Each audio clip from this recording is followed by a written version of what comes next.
Bulletin की शुरुआत इस वक्त की बड़ी खबर के साथ बता दें, जोशीमठ आपदाग्रस्त क्षेत्र घोषित हो चुका है। जोशीमठ का अध्ययन कर लौटी विशेषज्ञों की टीम की सिफारिश के आधार पर देर शाम ये कदम उठाया गया है। साथ ही सेना ने जोशीमठ स्थित अपने आवासीय परिसर में खतरे की जद में आए भवनों को खाली कर यहां रह रहे परिवारों को सुरक्षित स्थानों पर शिफ्ट कर दिया है।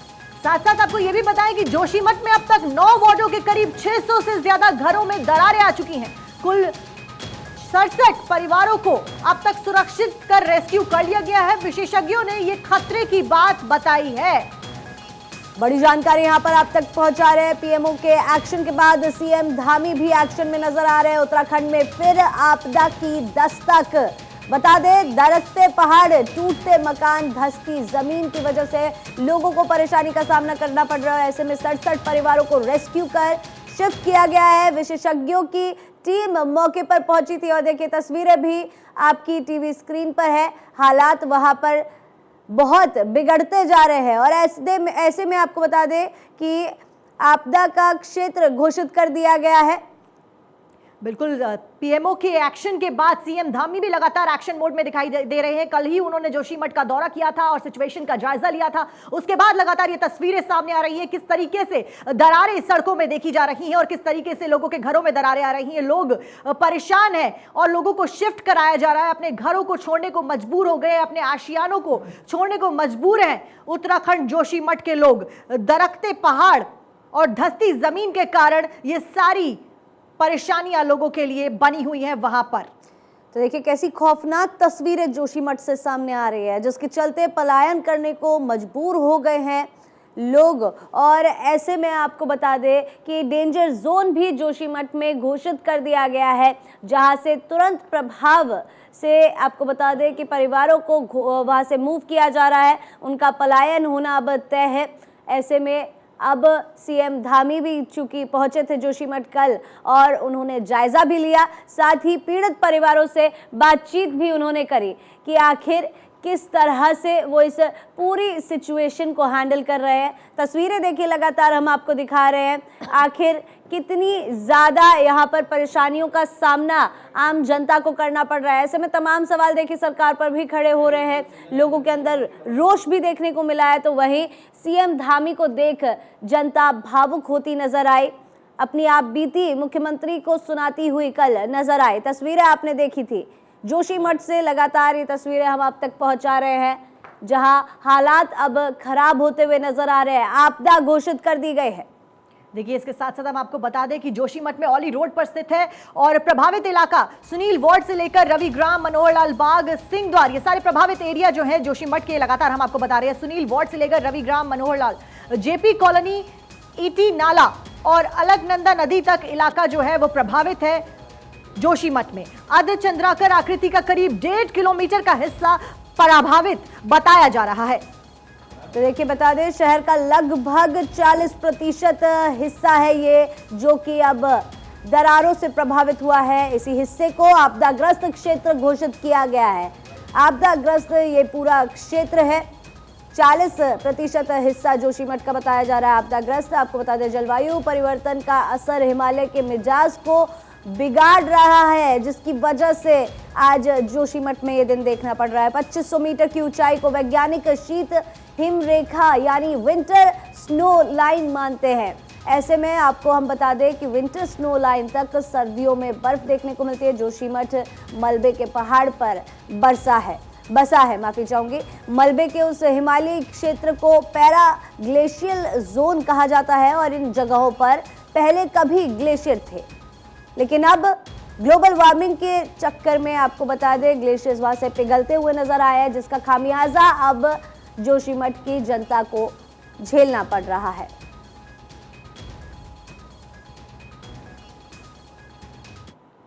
इसी बीच हमारे संवाददाता अक्षय राय जोशीमठ से हमारे साथ बने हुए हैं। अक्षय, क्या कुछ तस्वीरें हैं जोशीमठ की? आज कहा जा रहा है कि कई सारे परिवारों को वहां से शिफ्ट कर दिया गया है और लगातार सीएम धामी नजर बनाए हुए हैं सिचुएशन के ऊपर।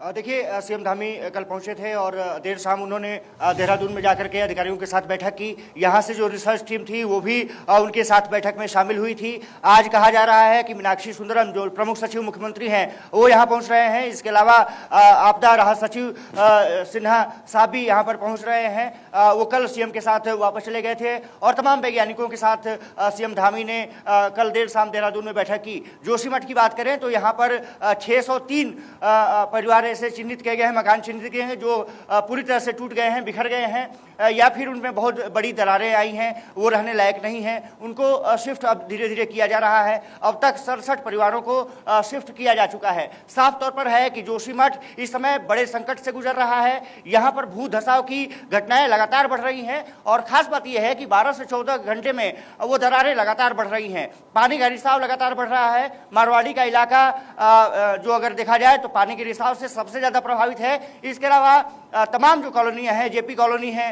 वहां भी पानी का रिसाव तेजी से बढ़ रहा है। साफ तौर पर है कि जोशीमठ को बचाने की कवायद सरकार से लेकर के अधिकारी तक कर रहे हैं, लेकिन जनता अभी खुश नजर नहीं आ रही है। हमने कुछ लोगों से जब बात की, उनका साफ तौर पर कहना था कि सीएम धामी कल पहुंचे थे, लेकिन उन्होंने मारवाड़ी जैसे इलाके को जो सबसे ज्यादा प्रभावित है उन्होंने वहां का दौरा नहीं किया।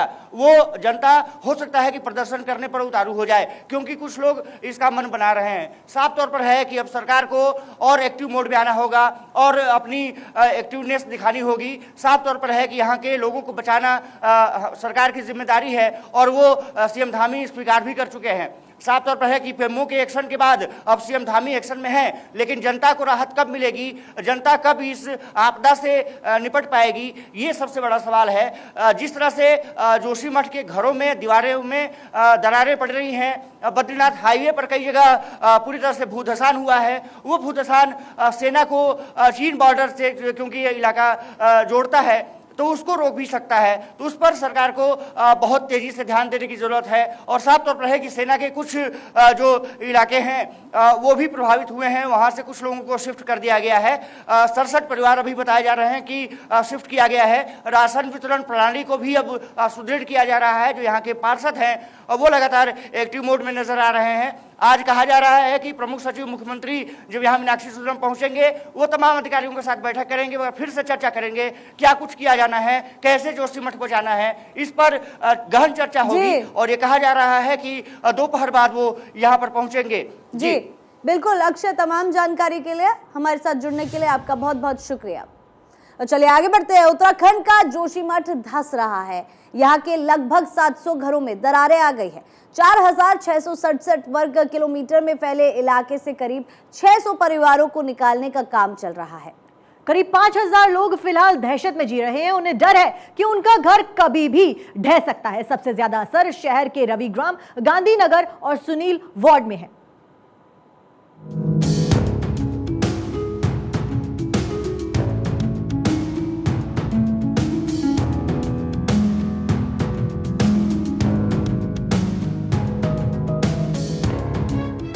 पहाड़ पर तबाही की दरार, जोशीमठ में हाहाकार।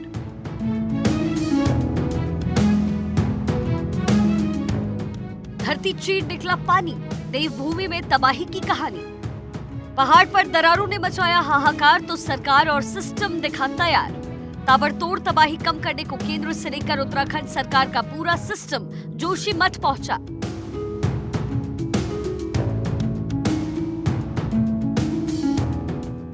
शनिवार को खुद मुख्यमंत्री पुष्कर सिंह धामी जोशीमठ पहुंचे और प्रभावित इलाकों में जाकर पीड़ितों से मुलाकात की। देखिए, अभी चूंकि यहाँ पर जो पानी का अंदर रिसाव हुआ है उसके कारण से दरारें आई हैं और काफ़ी सारे घर उसकी जद में आए हैं।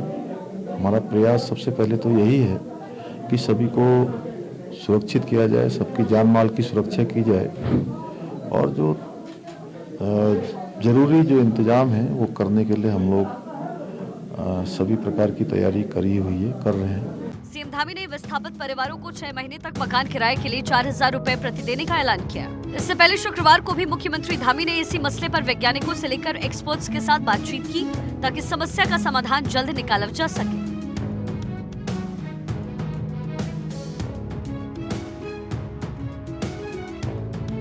उत्तराखंड का जोशीमठ धंस रहा है। गेटवे ऑफ हिमालय के इस हिस्से में धरती चीर कर जगह जगह से पानी आने लगा है। ऐसे में लोग अपना घर बार छोड़ सुरक्षित जगह पर पलायन कर रहे हैं। होटल में यात्रियों के रुकने पर आपदा प्रबंधन विभाग ने रोक लगा दिया है। एक पर्टिकुलर एरिया है, उसकी जो वैज्ञानिक हैं वो भी इसकी स्टडी कर रहे हैं कि वो किस कारण से हो रहा है। तो क्योंकि अधिकांश जोशीमठ के क्षेत्र में इस तरह का इशू नहीं है, इसीलिए जैसे मैं बता रहा हूँ कि इसीलिए हम जोशीमठ के अंतर्गत ही लोगों को हम रिसेटल कर पा रहे हैं। और जो होटल्स हैं और जो धर्मशाला हैं, होम स्टेज हैं, जहाँ जो सेफ एरियाज़ में है, वहाँ पर हम लोगों को कोई जब तक इसका सोल्यूशन नहीं निकलता है तब तक हम लोगों को सेटल कर रहे हैं। जोशीमठ में घर, मकान, दुकान और सड़कों पर दरारें लगातार बढ़ती जा रही है।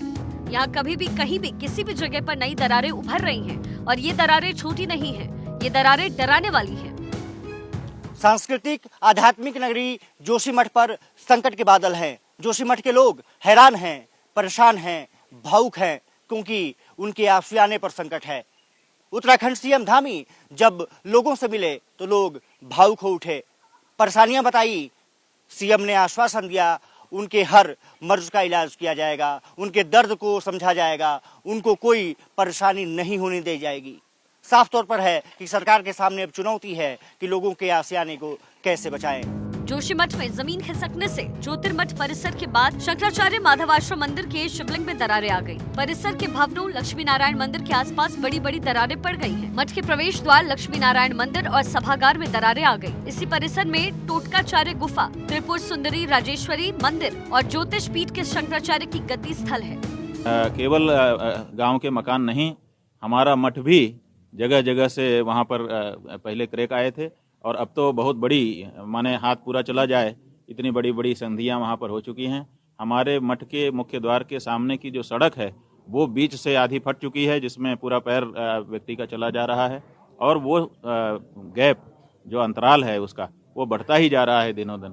तो कई तरह से ये चिंता का विषय है। उत्तराखंड के जोशीमठ में जमीन धंसने की घटनाएं तेजी से बढ़ती जा रही हैं। यहाँ तकरीबन 700 घरों में दरारें आ चुकी हैं। सिंघधार वार्ड में भगवती मंदिर धराशायी हो गई, जमीनें फट रही हैं। अब जब आप ये रिपोर्ट देख रहे हैं तो हो सकता है वहाँ कुछ और घरों में भी दरारें पड़ गई हो, यानी खतरा बड़ा है, लोग डरे हुए हैं।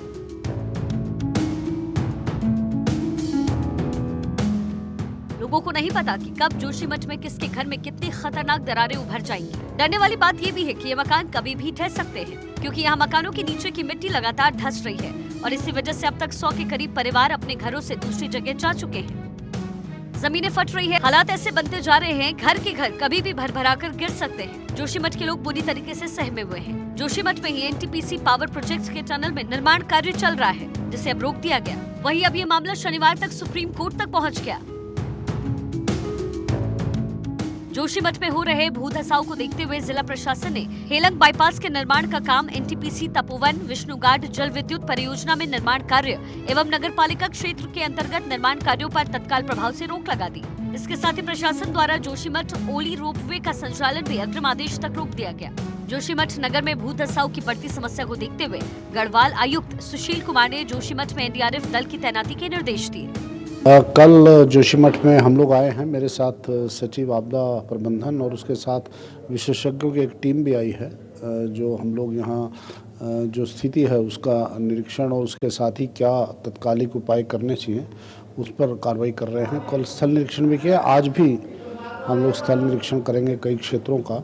जोशीमठ उत्तराखंड में ऋषिकेश बद्रीनाथ राष्ट्रीय राजमार्ग NH7 पर स्थित एक पहाड़ी शहर है। ये शहर पर्यटन की दृष्टि में महत्वपूर्ण है। यहाँ बद्रीनाथ, औली, फूलों की घाटी और हेमकुंड साहिब जाने वाले लोग रात में विश्राम करते हैं। जोशीमठ भारतीय सशस्त्र बलों के लिए भी बेहद महत्व रखते हैं। ये सेना की सबसे महत्वपूर्ण छावनी में से एक है। Bureau report, Bharat 24। इसी बीच बड़ी जानकारी आपको दे दें, केशरीनाथ त्रिपाठी का निधन। आज सुबह करीब 5 बजे ली अंतिम सांस। प्रयागराज में घर पर ली अंतिम सांस। लंबे समय से चल रहे थे बीमार, घर पर चल रही हलचल, आपको बता दें चल रहा था इलाज। और ऐसे में यूपी विधानसभा के पूर्व स्पीकर थे केशरीनाथ, जिन्होंने आज अंतिम सांस ली है। काफी दुखद खबर यहाँ पर सामने आई है। पश्चिम बंगाल के पूर्व राज्यपाल भी थे केशरीनाथ, और साथ साथ आपको बता दें कि उनके निधन पर बीजेपी में शोक की लहर फिलहाल है। उनका निधन हो गया, काफ़ी समय से घर पर उनका इलाज चल रहा था। यूपी विधानसभा के पूर्व स्पीकर थे केशरीनाथ। साथ साथ घर पर ही उनका इलाज चल रहा था, जिस बीच आज उन्होंने दम तोड़ दिया। देखिए, बड़ी और दुखद खबर यहाँ पर बता रहे हैं। लंबे समय से बीमार चल रहे थे पंडित केशरीनाथ त्रिपाठी और आज सुबह करीब 5 बजे उन्होंने अंतिम सांस ली है। पंडित केशरीनाथ त्रिपाठी का निधन हो गया है। बड़ी और दुखद जानकारी यहाँ पर आप तक पहुँचा रहे हैं। भाजपा में शोक की लहर देखने को मिल रही है। प्रयागराज में घर पर ही उन्होंने अंतिम सांस ली अपनी। आज सुबह 5 बजे अंतिम सांस पंडित केशरीनाथ त्रिपाठी ने ली। उनका निधन हो गया है। बेहद दुखद खबर ये सामने आ रही है। बीजेपी के नेताओं में शोक की लहर। तमाम बीजेपी पार्टी इस वक्त शोक में। पंडित केशरीनाथ त्रिपाठी का निधन आज सुबह करीब 5 बजे उन्होंने अंतिम सांस ली। साथ साथ बता दें कि प्रयागराज में घर पर ही उनका इलाज चल रहा था लंबे समय से, जिसके बाद आज उन्होंने अंतिम सांस ली। लंबे समय से वो बीमार थे और घर पर ही अपना इलाज करवा रहे थे। यूपी विधानसभा में वो पहले पूर्व स्पीकर का रोल अदा कर चुके हैं। पश्चिम बंगाल के पूर्व राज्यपाल भी थे केशरीनाथ। साथ साथ निधन पर बीजेपी में शोक की लहर इस वक्त। तो देखिए, बता दें कि यूपी विधानसभा के पूर्व स्पीकर और पश्चिम बंगाल के पूर्व राज्यपाल केशरीनाथ त्रिपाठी का निधन हो गया है। वे लंबे समय से बीमार चल रहे थे। जानकारी के मुताबिक उन्होंने 8 जनवरी सुबह करीब 5 बजे अंतिम सांस लिया, यानी कि आज उनका घर पर ही इलाज चल रहा था। यूपी विधानसभा के पूर्व स्पीकर और पश्चिम बंगाल के पूर्व राज्यपाल केशरीनाथ त्रिपाठी का निधन हो गया। बेहद ही दुखद खबर देखिए यहाँ पर आपके सामने है। वे लंबे समय से बीमार चल रहे थे और ऐसे में बताया जा रहा है कि वो 3 बार, आपको बता दें उनके अगर राजनीतिक सफ़र पर नज़र डालें तो वे 3 बार विधानसभा अध्यक्ष भी रहे हैं। 10 नवंबर 1934 को उनका जन्म हुआ था। पंडित केशरीनाथ त्रिपाठी अपने पिता की 7 संतानों में 4 बेटियों और 3 बेटों में से सबसे छोटे थे। केशरीनाथ त्रिपाठी ने सेंट्रल हिंदू स्कूल से अपनी शुरुआती शिक्षा पूरी की थी। उन्होंने कक्षा 2 से 8वीं तक की पढ़ाई सरयू पारिन स्कूल से पूरी की थी और उन्होंने 1949 में अग्रवाल इंटर कॉलेज से हाई स्कूल और 1951 में इंटरमीडिएट की पढ़ाई की थी। इसके बाद उन्होंने 1953 में इलाहाबाद विश्वविद्यालय से बीए की पढ़ाई की, फिर यहीं से एलएलबी किया और फिर मेरठ विश्वविद्यालय से डीलिट और राजर्षि टंडन मुक्त विश्वविद्यालय से एलएलडी की मानद उपलब्धि उन्हें मिली थी। तो देखिए, ये उनके सफ़र पर हमने एक नज़र डाली है। काफ़ी दुखद खबर यहाँ पर सामने आई है। भाजपा में भी शोक की लहर है। और इसी बीच एहतेशाम सिद्दीकी हमारे संवाददाता फोन लाइन पर जुड़ चुके हैं। एहतेशाम, बड़ी दुखद खबर यहाँ पर सामने आई है। बताया जा रहा है कि सुबह करीब 5 बजे अंतिम सांस ली है पंडित केशरीनाथ ने। जी हाँ, देखिए, केशरीनाथ त्रिपाठी भारतीय जनता पार्टी की बहुत ही मजबूत स्तंभ थे और अगर हम बात करें काफी दिनों से वो बीमार चल रहे थे। उनका इलाज चल रहा था और परिजनों ने उनको बाकायदा हॉस्पिटल से घर लेकर आए थे।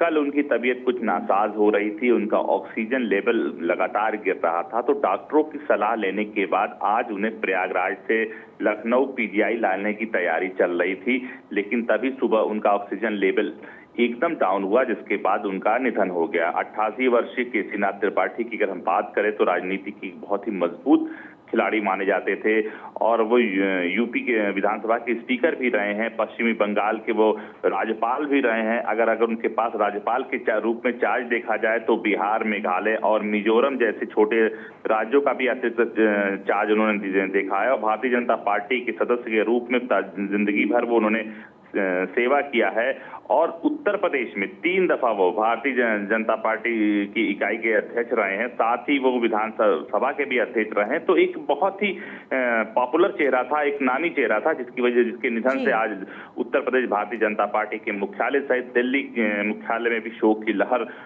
डूब गई है। परिजनों को अब ये डिसाइड करना है कि उनका अंतिम संस्कार वो कहाँ करते हैं, लेकिन जो जानकारी मिल रही है उससे साफ पता चल रहा है कि इलाहाबाद में उनका अंतिम संस्कार किया जाएगा। जी एहतेशाम, कहा जा रहा है कि लंबे अरसे से वो बीमार चल रहे थे, तो कितने वक्त से वो अपना इलाज करवा रहे थे? देखिए जब उन्होंने पश्चिमी बंगाल का चार्ज उनका खत्म हुआ, उसके बाद इधर वो स्वस्थ चल रहे थे, लेकिन एक आध 2 महीने से उनकी तबीयत ज्यादा लगातार नासाज चल रही थी, क्योंकि डॉक्टरों का कहना कि उम्र का पड़ाव हो चुका था और थोड़ा कमजोर हो गए थे। कई दफा वो हॉस्पिटल में गए और ठीक होके घर आ गए थे, लेकिन ठंड अधिक होने की वजह से उनका ऑक्सीजन लेवल गिर रहा था और खाने पीने में काफी दिक्कतें हो रही थी, जिसकी वजह से परिजनों ने उनको हॉस्पिटल में एडमिट किया था। हॉस्पिटल से कुछ सुधार होने की वजह से उनको घर पर एक बार फिर पूरा शिफ्ट किया गया था, लेकिन कल अचानक तबीयत खराब हो जाने की वजह से आज पीजीआई शिफ्ट करने की तैयारी थी और शिफ्ट करने से पहले बिल्कुल एहतशाम, हमारे साथ जुड़ने के लिए और तमाम जानकारी साझा करने के लिए आपका धन्यवाद। इसी के साथ खबरों में वक्त हो गया एक छोटे से ब्रेक का। आप बने रहिए भारत 24 के साथ। लेकिन ब्रेक के जाने से पहले आपको एक बड़ी खबर बता देते हैं। दरअसल कंझावला मामले में एक बड़ी खबर सामने आ रही है।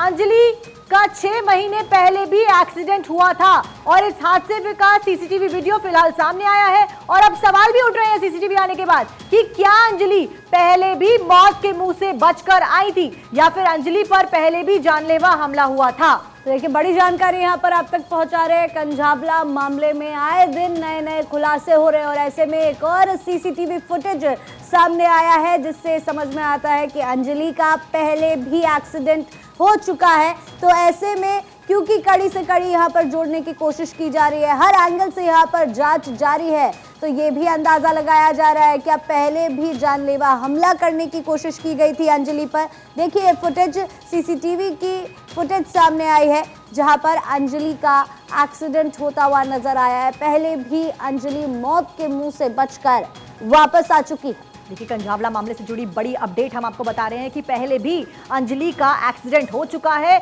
और वो मौत के मुंह से बचकर पहले भी आई हैं।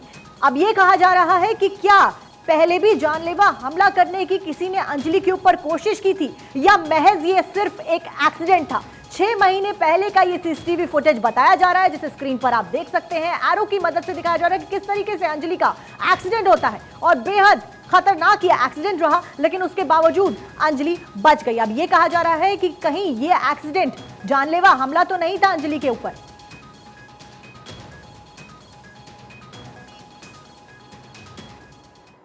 चलिए आगे बढ़ते रुक कर लेते एक और बड़ी खबर का। दिल्ली महिला आयोग के अध्यक्ष स्वाति मालीवाल ने कंझावला कांड के आरोपी को संदिग्ध गांजा तस्कर बताया है। स्वाति मालीवाल ने अंजलि केस में बड़ा सवाल किया है। निधि पर जो गांजा तस्करी की एफआईआर हुई है उसमें दीपक नाम के व्यक्ति के लिए तस्करी का जिक्र हुआ है। उधर अंजलि मौत मामले में भी एक आरोपी का नाम दीपक है। अब ये सवाल उठते हैं कि क्या ये दोनों दीपक एक तो नहीं, और ये भी सवाल साथ साथ उठता है कि क्या निधि अंजलि के हत्यारों को जानती थी। ये वो बड़े सवाल हैं जो कि फिलहाल जवाब जनता जानना चाहती है कि क्या निधि अंजलि के हत्यारों को जानती थी, क्या निधि ने ही इस हत्या को अंजाम दिलवाया। अंजलि मर्डर केस में अब ये पता चला है कि निधि के ऊपर एक एफआईआर हुई थी आगरा में 2 साल पहले, जिसमें वो ड्रग स्मगलिंग करते हुए पकड़ी गई थी। और ये भी पता चला है उस एफआईआर में ये लिखा गया है कि जिसके लिए निधि ड्रग स्मगलिंग कर रही थी उसका नाम दीपक है। दीपक एक अक्यूज्ड भी है अंजलि मर्डर केस में। तो अब ये जानने की बहुत जरूरत है कि कहीं ये 2 दीपक एक ही तो नहीं है। मुझे लगता है ये पूरी की पूरी जांच सीबीआई को सौंप दी जानी चाहिए।